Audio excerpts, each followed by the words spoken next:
It is right by me. It is right by me. So we'll read it all through, and then we'll discuss the first two chapters. They kind of go kind of hand in hand, and the second chapter is kind of what we're talking about this Sunday. So we'll kind of do that. So at first blush, or when you were a child, like kind of what did you think about Jonah? What was the story about? What what do you think the wisdom that we'd find in Jonah? Why is it in the Bible?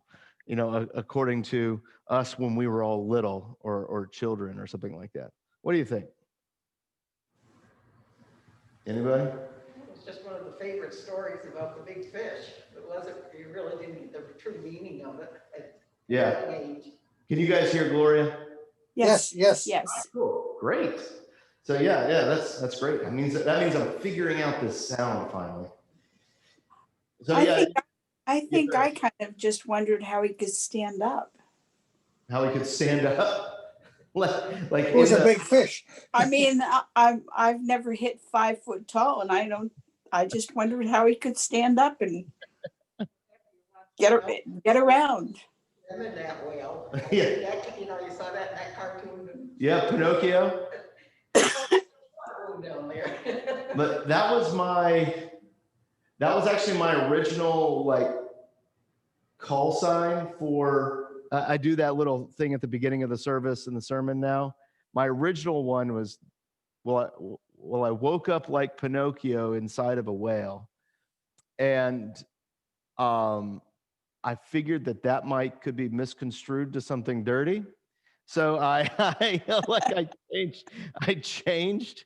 I was like, let's drop Pinocchio. Like that. That's like that. That was like so. I dropped that. You always have to be watching out for stuff like that. But yeah. So it becomes about, it's like Jonah and the whale. It becomes this big story about Jonah and the whale.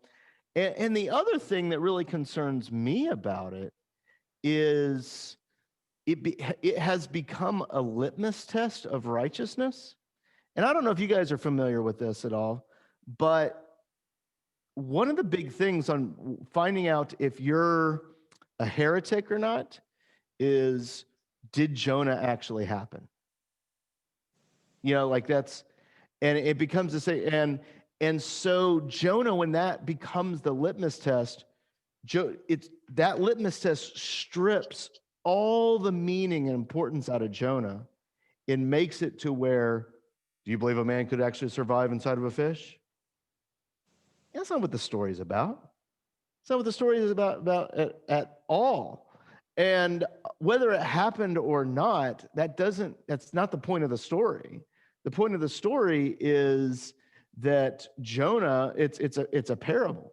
It really, like the way we're supposed to read the story is like one of Jesus' parables. And like finding ourselves, and like the parable, we're supposed to find ourselves in it. It's like the story of David, the story of Saul, the story of Solomon. It has parable inklings in it, but we're not supposed to find ourselves in those characters. That's, we're kind of, those are the kings. Those are kind of like some kind of collective things. But in Jonah, we're really like, it's begging us to find ourselves collectively in that prophet. And I think that's why it starts so weird with Joseph, son of Amittai, right? Like it starts by saying, dove, peace, son of faithfulness.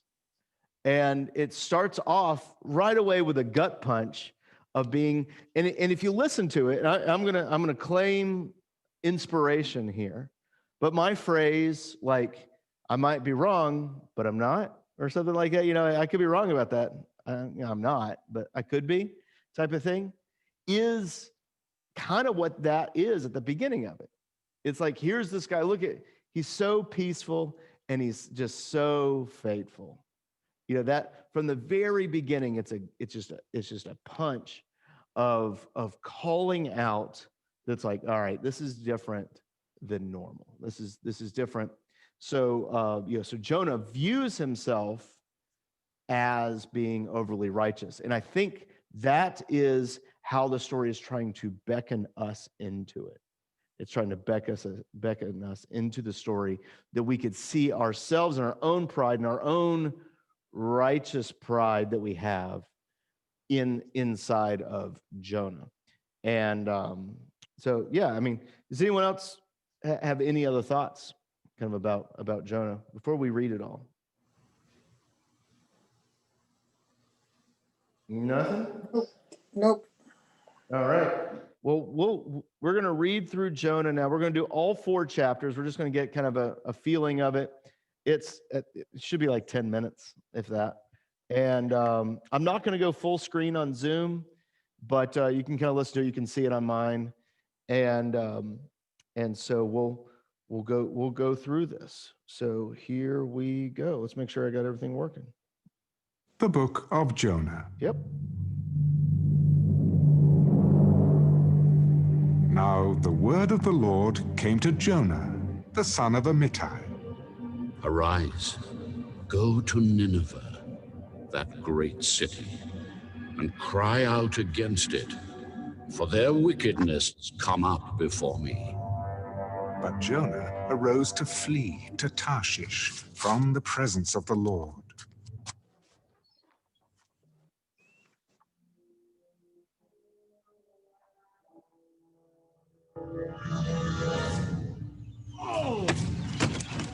He went down to Joppa and found a ship going to Tarshish. So he paid the fare and went down into it to go with them to Tarshish from the presence of the Lord.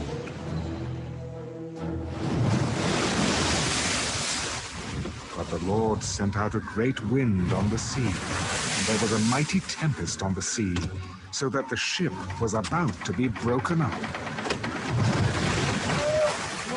Then the mariners were afraid, and every man cried out to his God, and threw the cargo that was in the ship into the sea to lighten the load.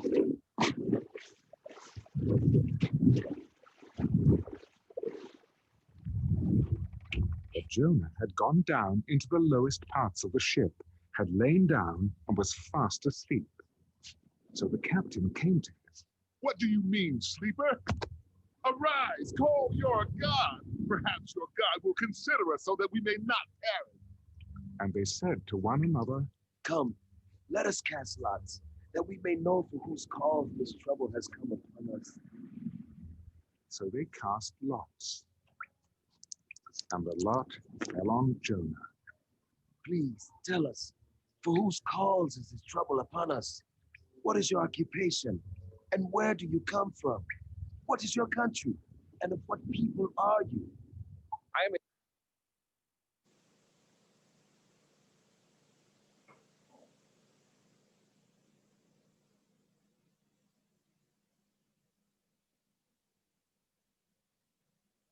Apparently, I'm having some problems all of a sudden. He went silent. It was running great. Why did it? Oh, and hold on, I got bigger problems, I think. Okay. Something happened in the back here. No? No, it's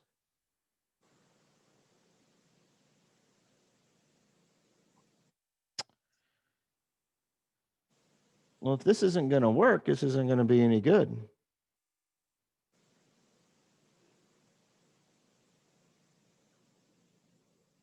I am a Hebrew, and I fear the Lord, the God of heaven, who made the sea and the dry land. Then the men were exceedingly afraid. Why have you done this? For the men knew that he fled from the presence of the Lord, because he had told them. What shall we do to you that the sea may be calm for us? For the sea was growing more tempestuous. Pick me up and throw me into the sea. Then the sea will become calm for you. For I know that this great tempest is because of me.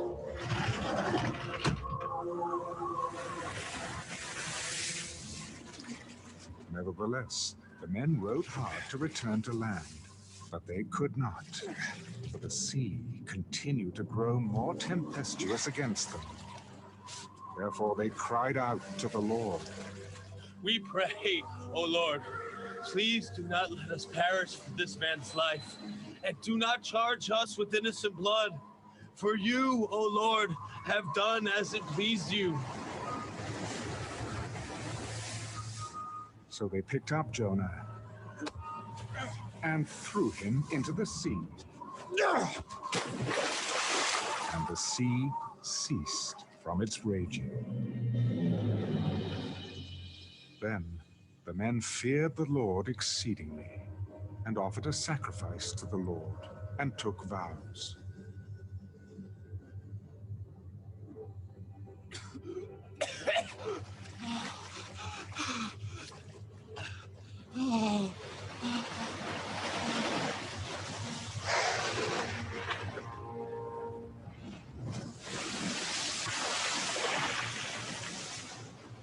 Now the Lord had prepared a great fish to swallow Jonah.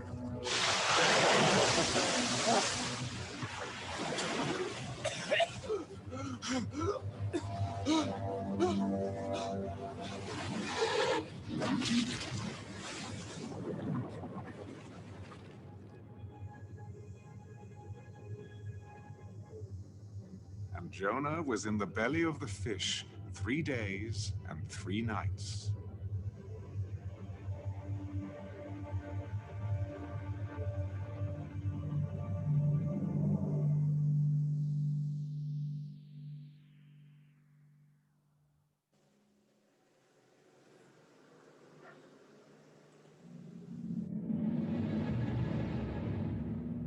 Now the word of the Lord came to Jonah the second time.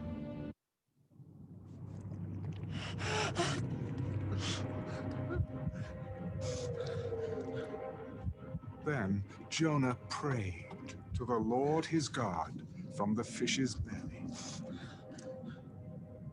I cried out to the Lord because of my affliction, and he answered me. Out of the belly of Sheol I cried, and you heard my voice. For you cast me into the deep, into the heart of the seas, and the floods surrounded me. All your billows and your waves passed over me. Then I said, I have been cast out of your sight. Yet I will look again toward your holy temple. The water surrounded me, even to my soul. The deep closed around me. Weeds were wrapped around my head. I went down to the moorings of the mountains. The earth with its bars closed behind me forever. Yet you have brought up my life from the pit. Oh, Lord, my God. When my soul fainted within me, I remembered the Lord, and my prayer went up to you into your holy temple. Those who regard worthless idols forsake their own mercy. But I will sacrifice to you with the voice of thanksgiving. I will pay what I have vowed. Salvation is of the Lord. So the Lord spoke to the fish, and it vomited Jonah onto dry land.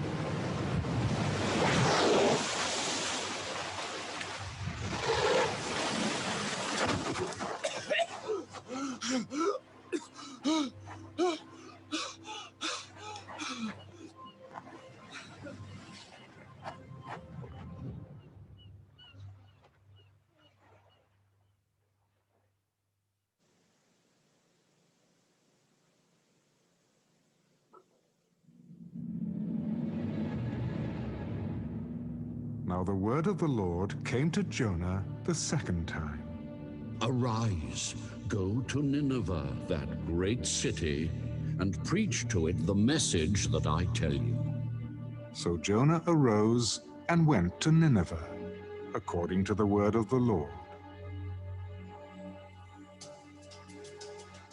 Now Nineveh was an exceedingly great city, a 3-day journey in extent. And Jonah began to enter the city on the first day's walk. Then he cried out, Yet 40 days, and Nineveh shall be overthrown. So the people of Nineveh believed God, proclaimed a fast, and put on sackcloth, from the greatest to the least of them.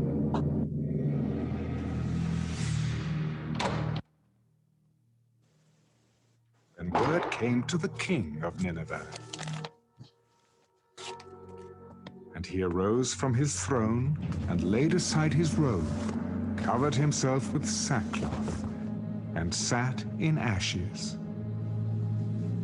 And he caused it to be proclaimed and published throughout Nineveh by the decree of the king and his nobles. Let neither man nor beast, herd nor flock taste anything. Do not let them eat or drink water, but let man and beast be covered with sackcloth and cry mightily to God. Yes, let everyone turn from his evil way and from the violence that is in his hands. Who can tell if God will turn and relent and turn away from his fierce anger, so that we may not perish?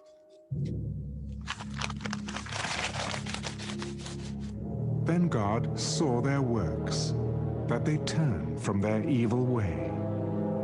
And God relented from the disaster that he had said he would bring upon them, and he did not do it. Don't forget the money. Okay.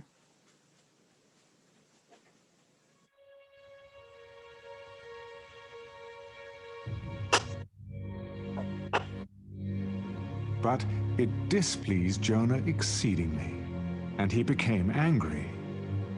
So he prayed to the Lord. Lord, was not this what I said when I was still in my country?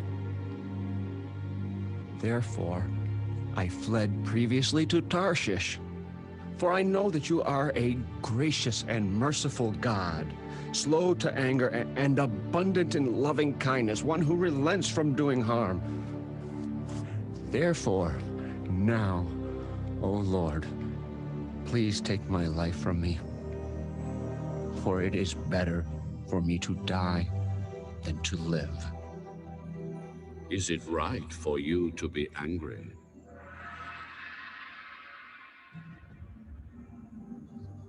So Jonah went out of the city and sat on the east side of the city.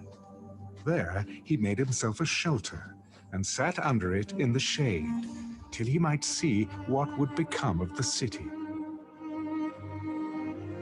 And the Lord God prepared a plant and made it come up over Jonah, that it might be shade for his head, to deliver him from his misery. So Jonah was very grateful for the plant. But as morning dawned the next day, God prepared a worm, and it so damaged the plant that it withered. And it happened, when the sun arose, that God prepared a vehement east wind, and the sun beat on Jonah's head, so that he grew faint. Then he wished death for himself. It is better for me to die than to live. Is it right for you to be angry about the plant? It is right for me to be angry, even to death. You have had pity on the plant, for which you have not labored, nor made it grow, which came up in a night and perished in a night. And should I not pity Nineveh, that great city, in which are more than 120,000 persons, Closed for 1 to 2 weeks. their right hand and their left, and much livestock?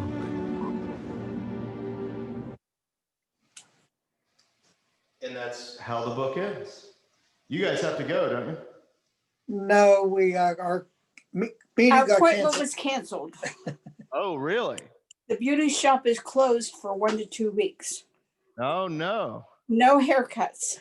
No haircuts, huh? No haircuts. I think the beautician had hurt her arm, had an accident. She Uh-oh. wasn't in too good a shape last week.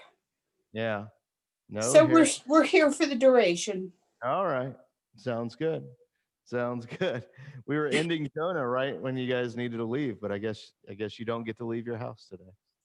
Well, that's all right. We never do that The anyway. beauty shop is in the building. Yeah, the beauty shop is in the building. Okay. Down the hall. Down the hall. The laundry room is in the building down the hall. Yeah. We rarely leave for anything. Yeah. So we have Jonah here. It ends very interestingly. It's like God goes, shouldn't I love these people and all this livestock? And like even the livestock wear sackcloth and ashes. Like it's really funny. But we'll get into that stuff next week. We'll get into that stuff next week. So let's talk about. I made a big deal out of son of Amittai, but also. God calls Nineveh, that great city, and its wickedness has risen up before me. And then Jonah flees to the end of the world, into Tarshish. I've got to complain just a little bit here. It's amazing. I heard one of the most disappointing sermons I've heard was there was a pastor that I was hearing preach about this, and he said that that Tarshish was like a retirement area, that people would go and retire there. And I was like, what? Like they didn't really retire then? You just kind of got old and feeble and stopped working. You just kept moving on, put one foot in front of the other. People like just took care of you in the house. You didn't like go down and live in Florida. Like, yeah, it was such a weird thing. And his whole sermon was, at some point we'll be able to go to Tarshish. It just wasn't the right time. And I was like, what a weird like what is this guy talking about? And he so that's kind of how he was viewing this, that Tarshish was actually a good place to go. It was such an odd thing, but I felt it needed to be mentioned because like I've never seen anybody take it like that. And the fact that how he was interpreting it as this was a good place to go, just not yet. And I was like, I don't know if that's the story, what the story is saying, buddy. And but yeah, so he flees to Tarshish. Now, here's the thing, and this is where understanding, putting on your biblical glasses is important. How is he going to go to Tarshish? How is he going to go? Like, is it by land? No. Yeah, it's by the sea, right? He's going to go by the sea. Now, here's the thing. What comes from the sea? What comes from the sea? Like, is the sea like a good thing or a bad thing? Like, it's super like, that's very like either side, and it's kind of in the middle, but like evil kind of comes from the sea. Like bad things kind of come from the sea. Like when in Revelation, like when the beast comes, he comes out of the sea, right? When in Job, when God is describing the most scary thing that he could think of for Job, he talks about Leviathan living in the sea. Before the creation, the earth was formless and void, and a sea, an unmanaged sea, was over it, And so to the Hebrew, seas always represent something that is evil and scary. Like it's kind of, they're not really a seafaring people, they're more of a land people. And so you have all these stories of like Jesus crossing overseas, storms coming up, like it's all hitting on these same beats there. And you think about like even how we view baptism is that we go into the death of the sea of the baptism to pop up on the other side, right? And even we'll see in a second that Jonah goes into the sea and dies for 3 days, basically, to be risen again, being vomited up on the shore. Like it's so Jonah doesn't go to Tarshish by way of wagon. He's completely abandoning any sense of righteousness and holiness throughout kind of this understanding of all this. He's going against everything that is good. Like that's and that's why I think the sea is kind of an important distinction there. I mean, even the Israelites crossing the Red Sea, God parts it and they're able to cross on dry ground, is literally how it's translated, that it's on dry ground. So, God calming the waters so that they can go through it.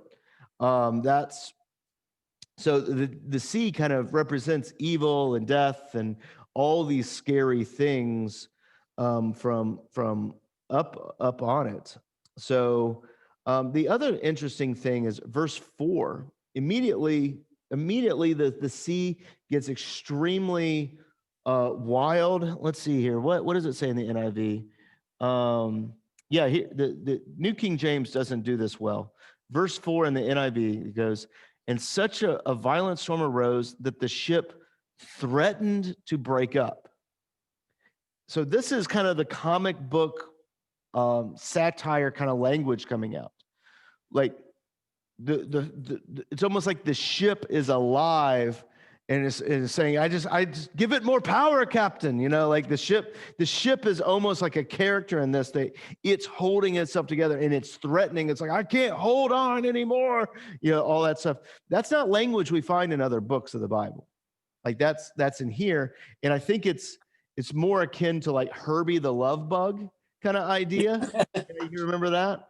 Like that's the ship is almost like alive and conscious and can't hold itself together anymore. And so all the sailors are crying out, calling to their own gods. We talked about this in the sermon. And so they're polytheistic. They're trying to figure out which God is the one who's causing all of this to happen to them. And then they threw their cargo into the sea to lighten up the ship. I think this is an important distinction. So Jonah's running, and they are throwing away all their livelihoods just to stay alive. Right? They're throwing away everything they know and love just to stay alive. And Jonah is below deck, where he laid down and he fell into a deep sleep. Like he's just sleeping.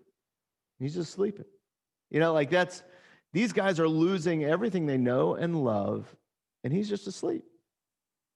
Like that's no good for him. Like, and that's kind of where we picked up in the sermon about being a kind of asleep at the wheel, that idea that he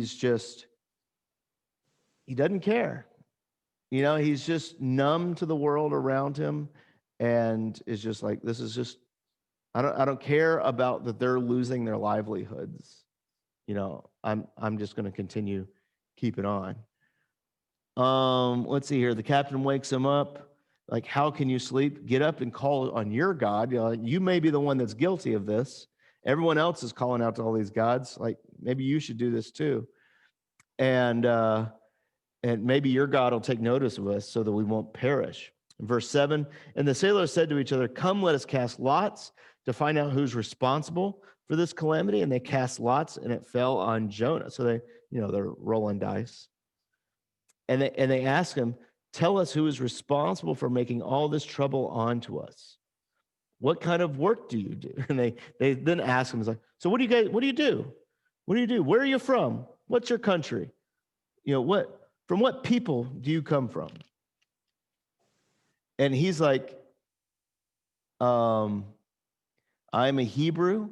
I worship the Lord, the God of heaven, who made the sea and the dry land.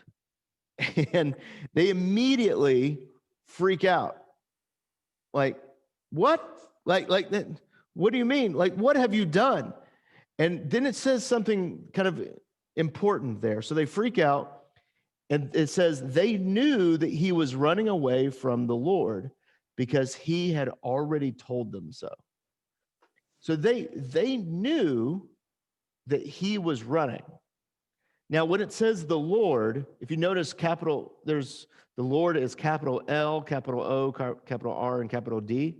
That means that's actually God's name written down. So they knew that he was running from Yahweh because he had already told them so. So it's like, yeah, we already knew, like, we already had this conversation, guys. You know who I am. And so then the sea comes into play again, this thing of evil and just uncontrollability. The sea's getting rougher and rougher. And so they ask him, what should we do to make the sea calm down for us? And I love how he goes, well, throw me into it. Just get rid of me. Get rid of me. And it will become calm.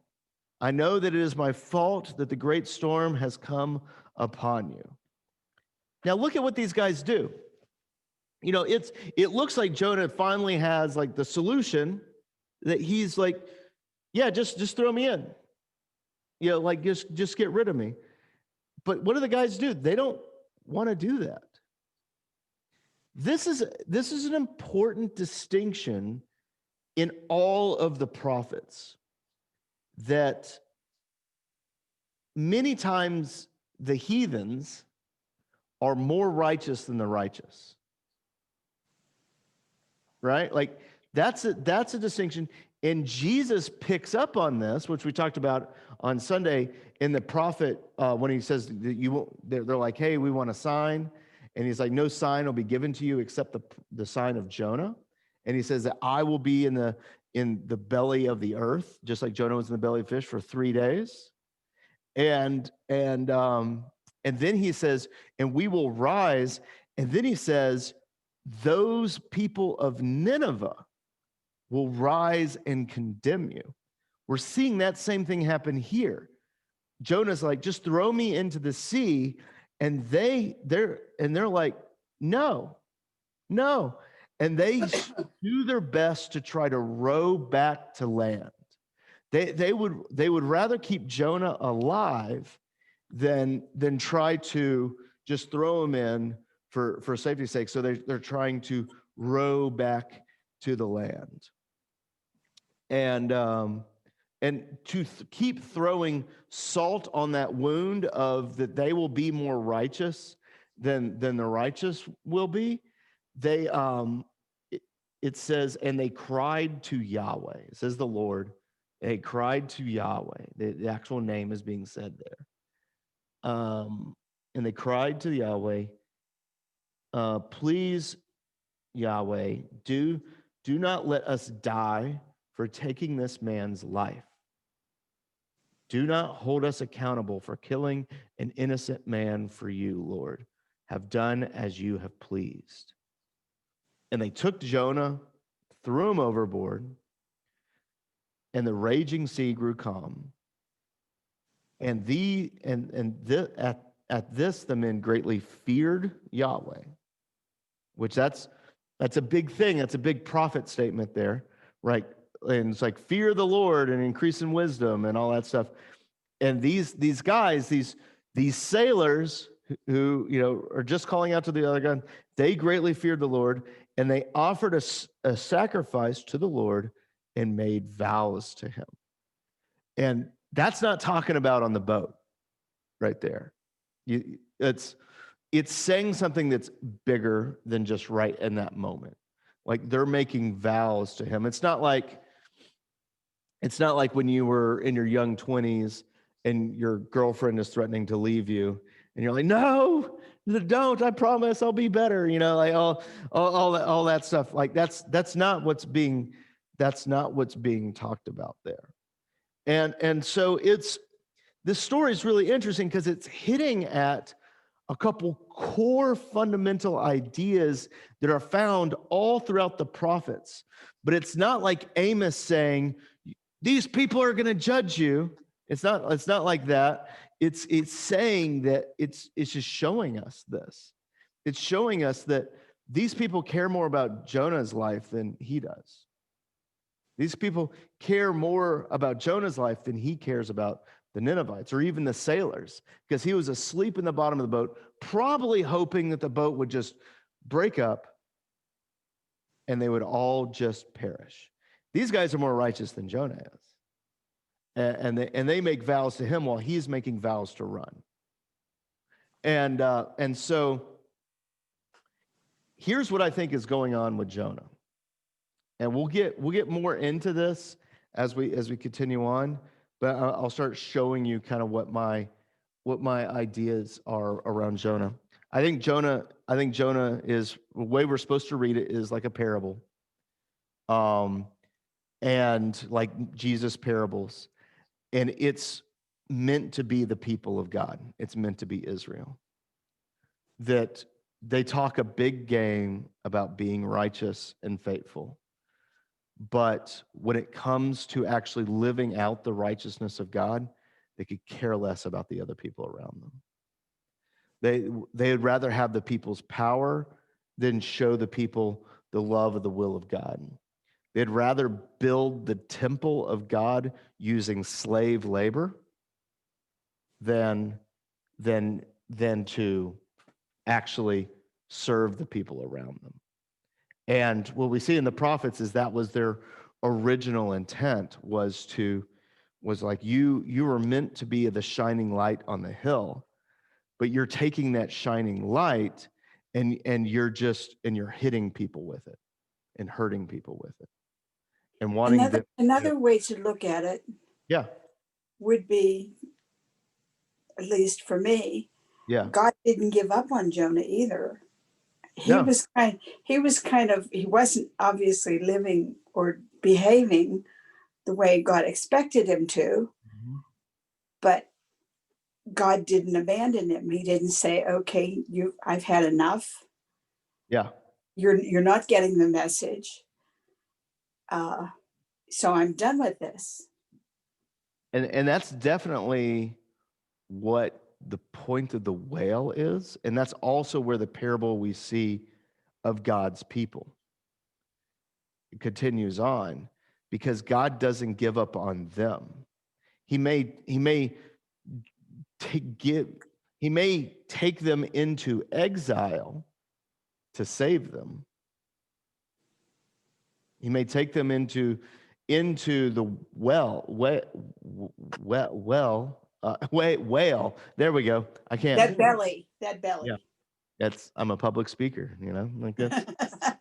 and he takes them into there, and he takes them into exile. And is that kind of like Jonah? It's actually there to save them. Like that's, and that's, it gets a little sticky around that, because sometimes you can then go like, oh, well, this bad thing that's happening to me was here to save me. And that's, the way I kind of look at things is being inside of a whale's stomach would be a bad place to be. Right? Thank you. Yeah. Like being in exile would be a bad place to be. Like I've been having problems with my shoulder lately. Me breaking my shoulder 5 years ago was a bad thing that happened. Like that's like those are bad things, but good things can come out through them. And because good things came out through them doesn't mean that whale is good. Doesn't mean the exile is good. It just means good things came out through the bad. It's like the cross of Jesus. Like the cross is bad 100% of the time. It's bad. But it also was the means by which we are saved. And that's why the whale and the cross really work well together. And that's kind of where what we're seeing in Jonah here. So so yeah, so your point is a good one, Midge, about him not forgetting Jonah, because that's definitely the case. And what we're going to end up seeing is that he didn't forget Jonah, just like he hasn't forgotten Nineveh, even though Jonah has. Like that's, and so he's not forgetting any of us. Let's see, what time is it? I got a little bit of time. All right, so then chapter 2, verse 1. Oh no, it's the last verse of chapter 1. Now the Lord provided a huge fish to swallow Jonah, and Jonah was in the belly of the fish for 3 days. Incredible number there. Like that's it's just, it hits a nail on a head. It's crazy. Like how in the world, like did all of this happen like this? So he's in the fish for 3 days and 3 nights, and then chapter 2 is a chapter of salvation for Jonah. We see him, he does this prayer, and this is the most, like, usually when you read the prophets, it's all just poetry, the whole thing. You read Isaiah and it's all just poetry. And we get a taste of that in Jonah here. And we see what he's going through. He goes, and I cried out to the Lord. Let's see, I'll read it in NIV.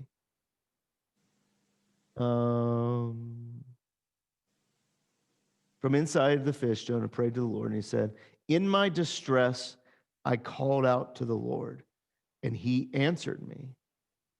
From the deep in the realm of the dead, I called for help, and you listened to my cry.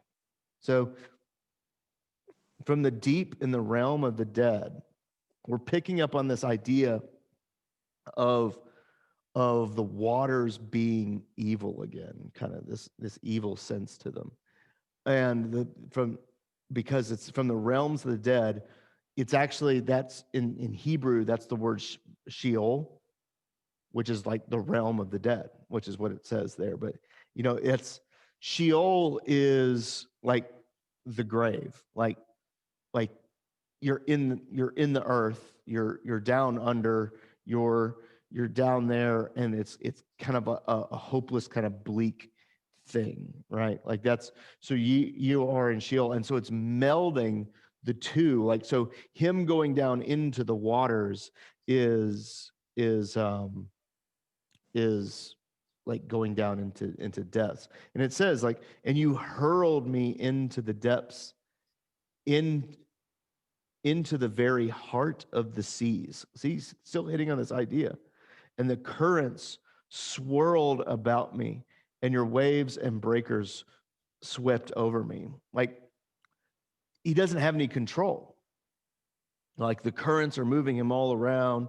It's kind of like when you get in a riptide or something like that in the ocean, and you can't stand, you can't swim. Like, it's all just, you're out of control. The power of the sea, of the depths of death have overtaken him.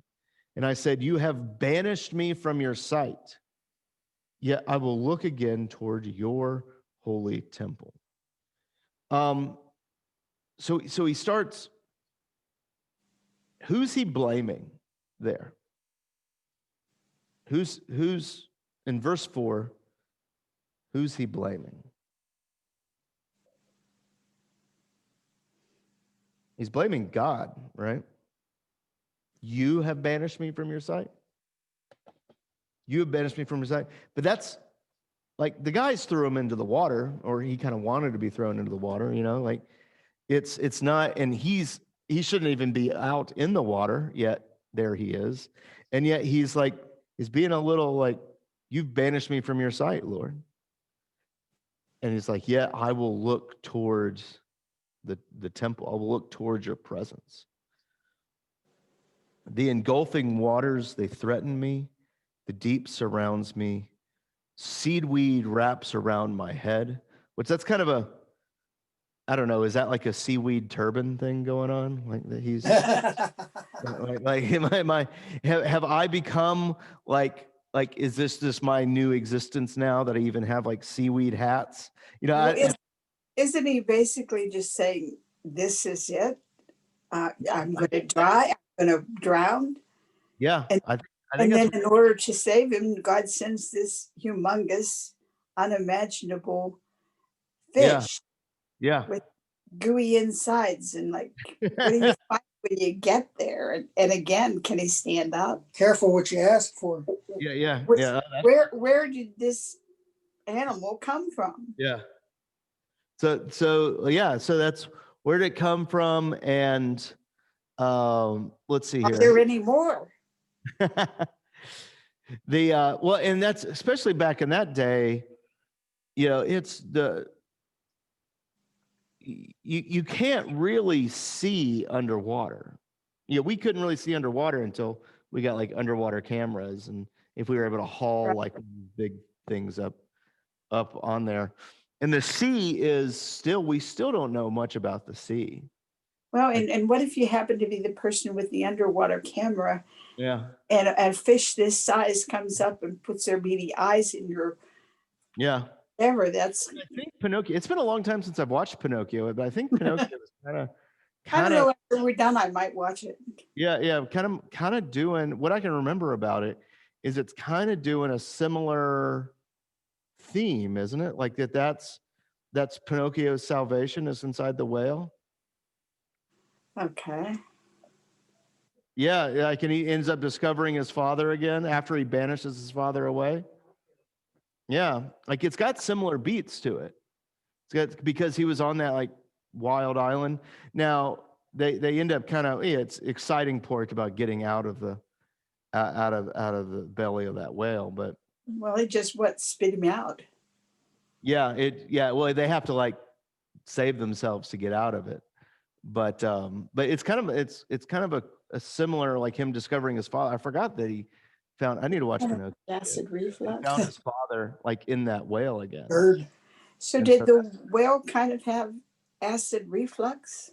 Well, so that's the other thing is that even though these people writing these stories and these parables and and all this stuff down, they know what it's like inside of a stomach. They are more aware of what is inside of a fish stomach than we probably are, right? Because they're much closer to their food than we are. They got most of their food probably from the sea. Yeah. And so they're really familiar. Like, ooh, that's not a good place. That's not a good place to be in, right? And to say the least.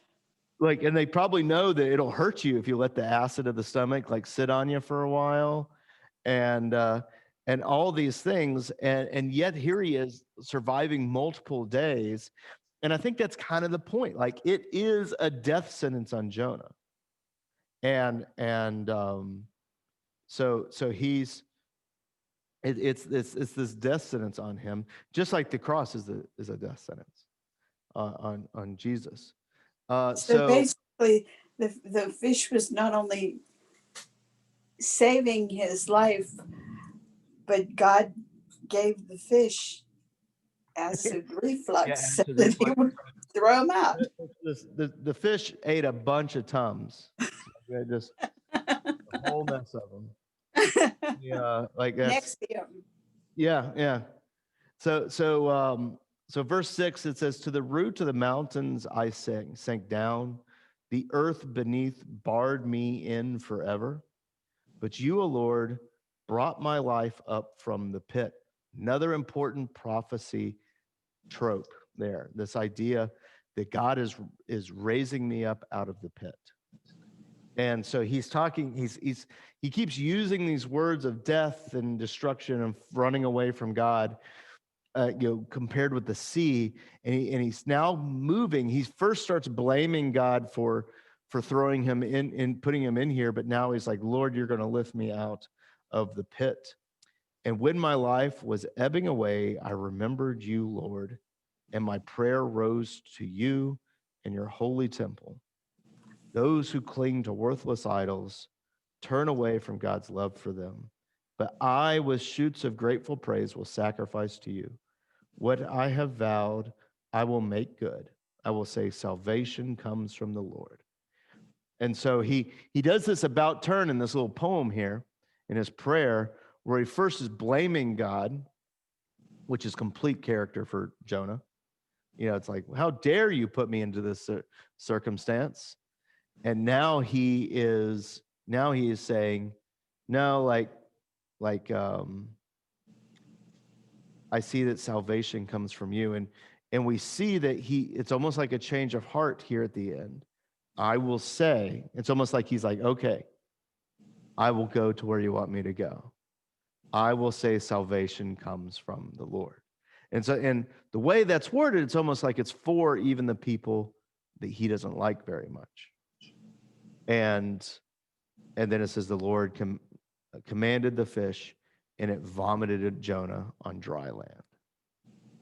And so, yeah, it's a really interesting story. It really is. I like it a lot, and it's just got layers of depth, and that's kind of what the sermon's about this week, is this idea of things being bad, but God uses them to save us. And so I think that's a key theme in Jonah, that sometimes everything looks like it's lost. I don't know. Did anyone have any last little thoughts they had on all of this? Something I may have missed? Salvation is of the Lord. It's sort of the key theme of the whole Bible. Yeah, it is. You know, he seemed to remember the Psalms when he was praying there. Yeah, there's a lot of psalm going on there. Yeah. There is. It keeps hitting all these notes from all the poets of the Bible. You know, the psalmists and the whatever it's called. Yeah, that's good. That's good. Do we have anything else? Well, next week we'll continue talking about Jonah. Next week it's a fun one too. We get to hear the worst sermon that was ever preached. Are you going to do it? Easy there. Easy. Easy there. Easy. One thing I liked about this story and this book was, again, it was short. So many of the other books of the Bible are so long and so convoluted that they totally go over my head. Yeah. 120 years later, they're in the same boat again, and Yeah. you know. Yeah, there's definitely like backslided right back to where they were before. Yeah, when you look at Nahum, when you look at all these, like you can definitely see inklings of. Seems like it's just all the way through the Bible. It's a big cycle. It's a big cycle. We can't seem to stay on top of it. None of us. And I think that's why Jonah is such an interesting to read it as a parable of Israel, of God's people, that they have become, that they are Jonah. They're running away from what God would have them do. And yeah.